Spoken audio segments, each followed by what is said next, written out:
Hi good morning guys. तो आज का हमारा जो टॉपिक है वो है objective of the financial services. अगर मैंने आपको जैसे मीनिंग आपको मैंने प्रीवियस वीडियो में बताया है, तो अगर आपको वो मीनिंग वगैरह सब कुछ चाहिए वो मैं आपकी वीडियो लिंक में डाल दूंगी, तो आप वहां से देख सकते हैं। वहां से आप कोरिलेट कर पाओगे, तभी आपको ये टॉपिक समझ आएगा कि ऑब्जेक्टिव है क्या। अगर आपको फाइनेंशियल सर्विसेज पता ही नहीं है क्या होता है तो आप ऑब्जेक्टिव उसके कैसे कर पाओगे। तो सबसे पहले आप मेरी वीडियो को वहां पे देख लेना, मीनिंग वगैरह सब कुछ, और फिर इस वीडियो पे आना objective of the financial services. तो आज का हमारा टॉपिक है objective of the financial services, जो मैं आपको शॉर्ट वीडियो में भी मैंने आपको बताया था।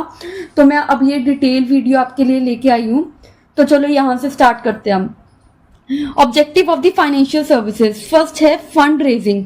अब फंड रेज कैसे करते हैं? फाइनेंशियल सर्विसेज का मेन ऑब्जेक्टिव क्या होता है कि जो रिक्वायर्ड फंड है can be raised by the financial services. जब हम जाते हैं तो हम फाइनेंशियल सर्विसेज से अपना फंड रेज कर सकते हैं, जैसे कि हम इन्वेस्टर से, इंडिविजुअल, इंस्टीट्यूशन या कॉर्पोरेट से कर सकते हैं। ठीक है, there are various instrument of finance being use for raising fund. ऐसे बहुत सारे फाइनेंसेस हैं कि जैसे डेट हो गया, ठीक है, लॉन्ग टर्म इन्वेस्टमेंट, कुछ भी आप मतलब कहीं से भी ले सकते हैं। These kind of funds are required by the corporate houses, individuals लिख सकते हैं हम, जैसे इंडिविजुअल या बिजनेसेस को फंड रेज की जरूरत पड़ती है, तो इसका ऑब्जेक्टिव है फाइनेंशियल सर्विसेज का। ठीक है, सेकंड आता है फंड डिप्लॉयमेंट। फंड डिप्लॉयमेंट क्या होता है? जब हम अपने फंड को डिफरेंट डिफरेंट एरियाज में लगाते हैं। ठीक है, there are various kind of financial services present in financial market which help in the company in proper deployment of the funds. जहां पे जो फाइनेंशियल मार्केट है वो डिफरेंट डिफरेंट फंड्स को डिफरेंट डिफरेंट एरिया में लगाती है, जिससे कि उनकी जो फाइनेंशियल मिक्स की डिसीजन मेकिंग है उनको हेल्प करती है।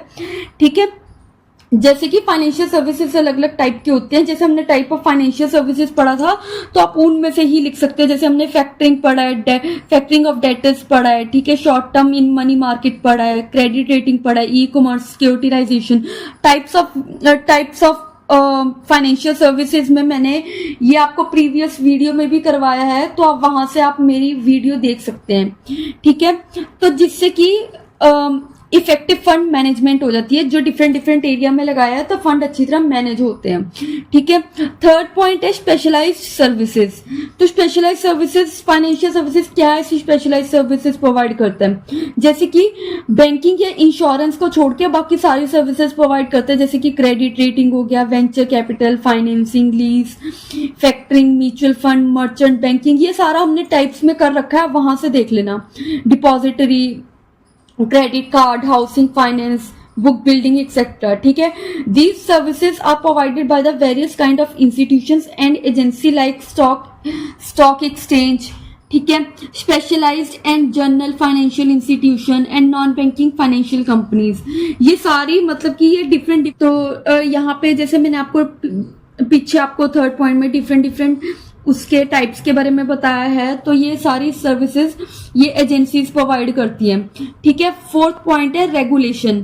ठीक है, तो there are various kind of regulatory bodies like SEBI होता है, आरबीआई होता है, department of banking and insurance होता है। ठीक है, ये सारी एक रेगुलेटरी बॉडीज हैं जो जिनकी कुछ लीगल रूल्स हैं जो हेल्प करता है providing various kind of functions to the financial services institutions.